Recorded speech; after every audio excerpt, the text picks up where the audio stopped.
അമേരിക്കയിൽ ജോലി ചെയ്യുകയോ അവിടെ സ്ഥിരതാമസം ആഗ്രഹിക്കുകയോ ചെയ്യുന്ന ലക്ഷക്കണക്കിന് ഇന്ത്യക്കാരുടെ ഉറക്കം കെടുത്തുന്ന വാർത്തകളാണ് കഴിഞ്ഞിടയ്ക്ക് US-ൽ നിന്നും പുറത്തു വന്നിരുന്നത്. അമേരിക്കൻ പ്രസിഡന്റ് ഡൊണാൾഡ് ട്രംപ് വീണ്ടും അധികാരത്തിലെത്തിയ ശേഷം കുടിയേറ്റ നിയമങ്ങൾ ഒന്നിനു പിറകെ ഒന്നായി കർശനമാക്കി വരികയാണ്. പ്രത്യേകിച്ച് H-1B വിസക്കാർ, ഗ്രീൻ കാർഡ് പ്രതീക്ഷിക്കുന്നവർ, അന്താരാഷ്ട്ര വിദ്യാർത്ഥികൾ എന്നിവരെയെല്ലാം നേരിട്ട് ബാധിക്കുന്ന വലിയ മാറ്റങ്ങളാണ് വരാൻ പോകുന്നത്. എന്തൊക്കെയാണ് ഈ പുതിയ മാറ്റങ്ങൾ? ഇന്ത്യക്കാരെ ഇത് എങ്ങനെ ബാധിക്കുമെന്നാണ് നമ്മൾ ഇന്ന് വിശദമായി നോക്കുന്നത്. അമേരിക്കൻ സർക്കാരിന്റെ പുതിയ കുടിയേറ്റ നയങ്ങളുടെ ഭാഗമായി ചർച്ച ചെയ്യപ്പെടുന്ന 5 പ്രധാന മാറ്റങ്ങളെക്കുറിച്ച് അന്താരാഷ്ട്ര മാധ്യമങ്ങളും പുറത്തുവിട്ടിട്ടുണ്ട്. ആദ്യം നമുക്ക് അന്താരാഷ്ട്ര വിദ്യാർത്ഥികൾക്കുള്ള വിസ നിയമങ്ങളൊന്ന് നോക്കാം. പഴയതുപോലെ വിദ്യാർത്ഥികൾക്ക് അമേരിക്കയിൽ പഠനകാലം മുഴുവനും നീണ്ടു നിൽക്കുന്ന ഡ്യൂറേഷൻ ഓഫ് സ്റ്റേറ്റസ് സമ്പ്രദായം ഇനി മുതൽ ഉണ്ടായിരിക്കില്ല.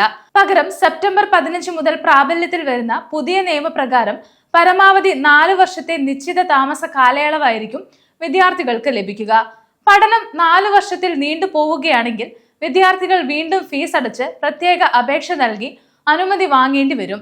ഇത് വിദ്യാർത്ഥികൾക്ക് കൂടുതൽ സാമ്പത്തിക ബാധ്യതയും മാനസിക സമ്മർദ്ദവും ഉണ്ടാക്കും. അതുപോലെ വീണ്ടും വിസ ലഭിക്കാൻ ഒരുപാട് കാലം കാത്തിരിക്കേണ്ടി വരാം. H-1B വിസകളും ഉയർന്ന ശമ്പള വ്യവസ്ഥയുമാണ് അടുത്ത മാറ്റം. ഇന്ത്യൻ IT പ്രൊഫഷണലുകൾ ഏറ്റവും അധികം ആശ്രയിക്കുന്ന ഒന്നാണ് H-1B വിസ. നിലവിലുള്ള വിസക്കാർക്ക് ഉടൻ തന്നെ പ്രശ്നങ്ങളൊന്നും ബാധിക്കില്ലെങ്കിലും പുതിയ അപേക്ഷകർക്കും വിസ നീട്ടുന്നവർക്കും കമ്പനികൾ നൽകേണ്ട ശമ്പള പരിധിയിൽ വലിയ വർധനവ് വരുത്താൻ സർക്കാർ ആലോചിക്കുന്നുണ്ട്. കൂടാതെ തേർഡ് പാർട്ടി പ്ലേസ്മെന്റുകളിലും ക്ലയന്റ് സെന്ററുകളിലും ജോലി ചെയ്യുന്നവരുടെ മേലും കർശന പരിശോധനകളാണ് നടത്തുന്നത്. ഇത് ഇന്ത്യൻ IT കമ്പനികൾക്കും അവിടെ ജോലി ചെയ്യുന്നവർക്കും വലിയ വെല്ലുവിളികളാണ്.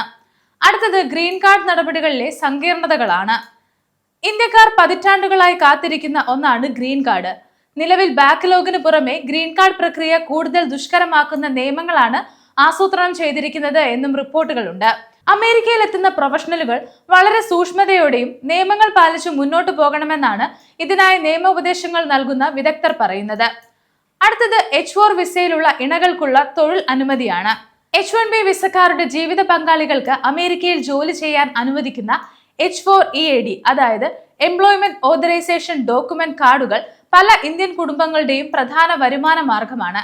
ഇത് ഓട്ടോമാറ്റിക്കായി നീട്ടിക്കൊടുക്കുന്ന സംവിധാനം ഒഴിവാക്കിയത് കാരണം വിസ പുതുക്കി കിട്ടുന്നത് വരെ പലർക്കും ജോലി താൽക്കാലികമായി നിർത്തേണ്ടി വരുന്ന സാഹചര്യം ഇപ്പോൾ ഉണ്ടാകുന്നുണ്ട്. ഇത് കുടുംബങ്ങളുടെ സാമ്പത്തിക ഭദ്രതയെ തകിടം മറിക്കുമെന്നാണ് റിപ്പോർട്ടുകൾ പറയുന്നത്. ഇനി വിദ്യാർത്ഥികളുടെ OPT-യിലെ നിലവിലെ സ്ഥിതി എന്താണെന്ന് കൂടി നോക്കാം. പഠനത്തിന് ശേഷം അമേരിക്കയിൽ ജോലി ചെയ്യാൻ ആഗ്രഹിക്കുന്ന വിദ്യാർത്ഥികൾക്ക് ആശ്രയമായ പ്രോഗ്രാമുകളാണ് OPT, STEM OPT എന്നിവ.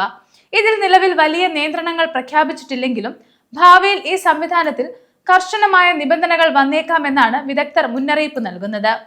ഡൊണാൾഡ് ട്രംപിന്റെ പുതിയ കുടിയേറ്റ നയങ്ങൾ അമേരിക്കൻ തൊഴിൽ വിപണിയെയും അവിടേക്ക് കുടിയേറാൻ ആഗ്രഹിക്കുന്ന ലക്ഷക്കണക്കിന് ഇന്ത്യൻ പ്രൊഫഷണലുകളെയും വലിയ രീതിയിൽ ഉലയ്ക്കാൻ പോവുകയാണ്. ഇമിഗ്രേഷൻ അറ്റോർണിമാർ ചൂണ്ടിക്കാണിക്കുന്നത് പോലെ അനാവശ്യമായ ഭയത്തിന് പകരം ജാഗ്രതയും കൃത്യമായ നിയമപാലനവുമാണ് ഇപ്പോൾ പ്രധാനം. നിങ്ങളുടെ വിസ കാലാവധി, അഡ്രസ് മാറ്റങ്ങൾ, നിയമപരമായ മറ്റ് കാര്യങ്ങൾ എന്നിവ സമയബന്ധിതമായി ചെയ്യുക എന്നത് അത്യാവശ്യമാണ്. ഈ വിഷയത്തെക്കുറിച്ചുള്ള നിങ്ങളുടെ അഭിപ്രായങ്ങൾ താഴെ കമന്റ് ചെയ്യുക. കൂടുതൽ ഇമിഗ്രേഷൻ വീഡിയോകൾക്കായി ഗ്ലോബൽ സമയം സബ്സ്ക്രൈബ് ചെയ്യുക.